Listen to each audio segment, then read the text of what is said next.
Hey guys, and welcome back to my channel. My name is Kayla and I am a 4th grade teacher in Indiana.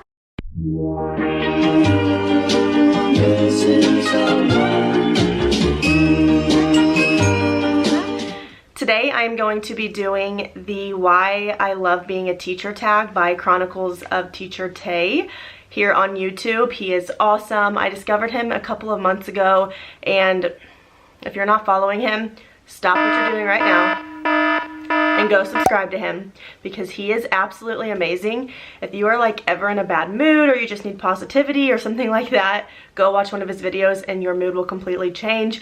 I love him. I love his videos, so I really recommend going and subscribing to him if you're not already.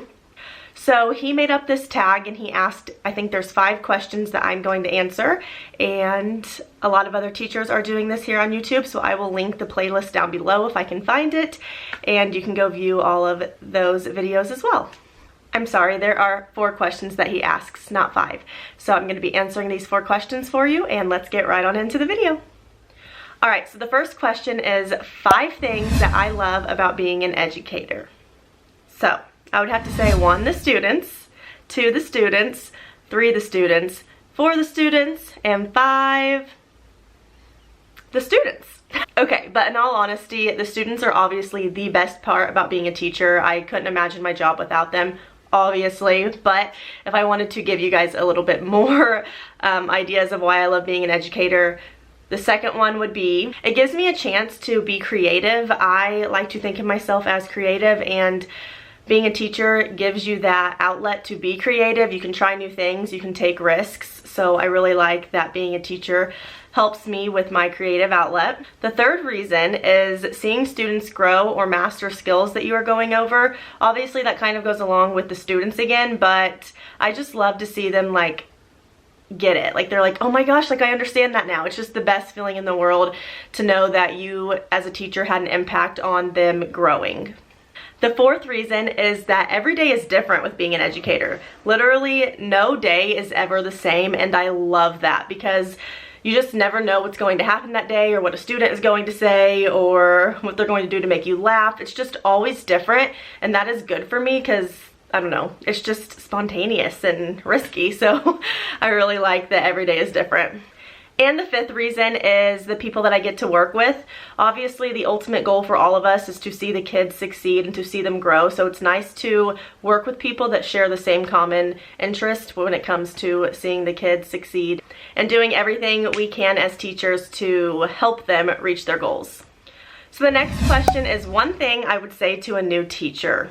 Well, there's a lot of things I would say to a new teacher, so it's kind of hard. Maybe I'll do a video on that, but I guess the biggest one would be to find a mentor teacher that you can look up to and that is your role model and that you can learn from. It's just nice to have that person in your school district or at your school that you can go to for anything and that will always have your back and support you in everything you do. So I just recommend really finding that mentor teacher. At my specific school, they did not give us a mentor teacher like some schools do, so I just kind of had to like find who I really wanted to learn from and kind of just claim her as my mentor teacher, and so that's kind of what I did. But I just really recommend finding your teacher tribe and finding people that share the same interest as you so that you can be as successful as you can be, and so that you can also help them be as successful as they want to be. I also have like 5 other things I would like to tell new teachers, but that would probably be my biggest tip. One thing I would say to a teacher feeling burnt out: you got this, and you are amazing, and you are a great teacher, and your students would not be where they are today if it weren't for you. That was more than one thing, but in all honesty, I feel like a lot of teachers can get burnt out. I, for instance, have gotten burnt out. I feel like there's a certain time of the year, every single year, that I kind of feel a little burnt out because I'm just constantly working. For me, mine is actually towards like the beginning of March, when it's like about to be spring break. That's just a really long break from Christmas break to spring break, and so that's kind of when I start to feel burnt out. But I just try and think of the positives, and having my teacher tribe, like I said, for the new teachers definitely helps in these cases as well. And the next and last question is 3 things that I wish I knew before starting. So I feel like I keep saying this, but there are so many things that I'm like, I wish I knew that before being a teacher. I wish I knew, I wish I knew, I wish I knew.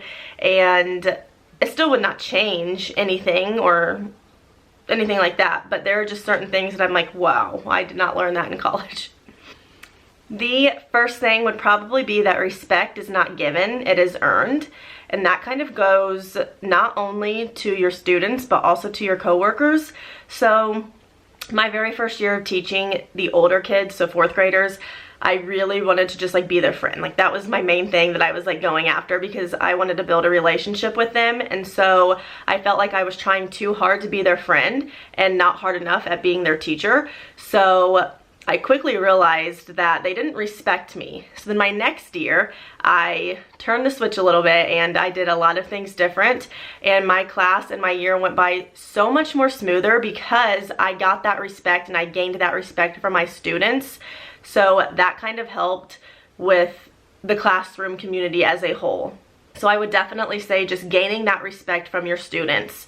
And there are multiple different ways that you can do that. I do have a classroom management video coming soon, so that will kind of give you some ideas on how to gain respect from your students. The next thing that I wish I knew before becoming a teacher is to not choose a job based off of the principal.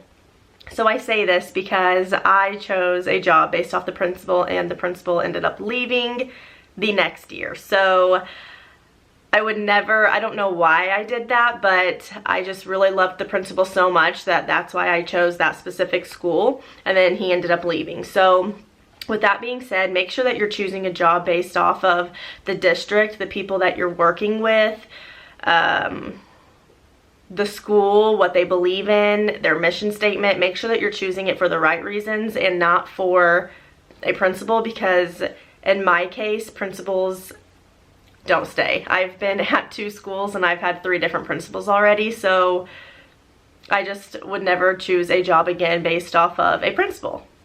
And the last thing that I wish I knew before becoming a teacher, which I kind of had an idea, but I didn't know the extent to it, but it is that you are going to work way beyond your contract hours. So for instance, if your contract hours ends at 3 and you're allowed to go home, you're probably still going to be working past that, because that's just what us teachers do. We're constantly thinking of our kids.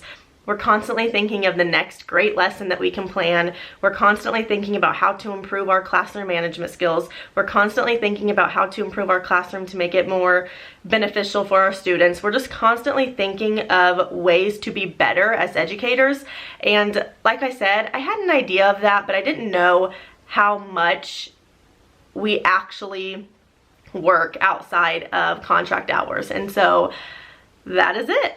So I really hope that you guys enjoyed this video, and thank you to Taylor for creating this tag. I had a lot of fun filming it. Like I said, please go follow him, subscribe to him. He is awesome. I will link his channel down below. I think he's like 3 subscribers away from 1,000, so but with that being said, please give this video a thumbs up if you enjoyed it. Don't forget to hit the subscribe button, and please follow me on Instagram if you have not already. I have been posting a lot more on there. And I think that's about it. So thank you guys so much for watching, and I will see you in my next video. Bye guys. Taylor is awesome.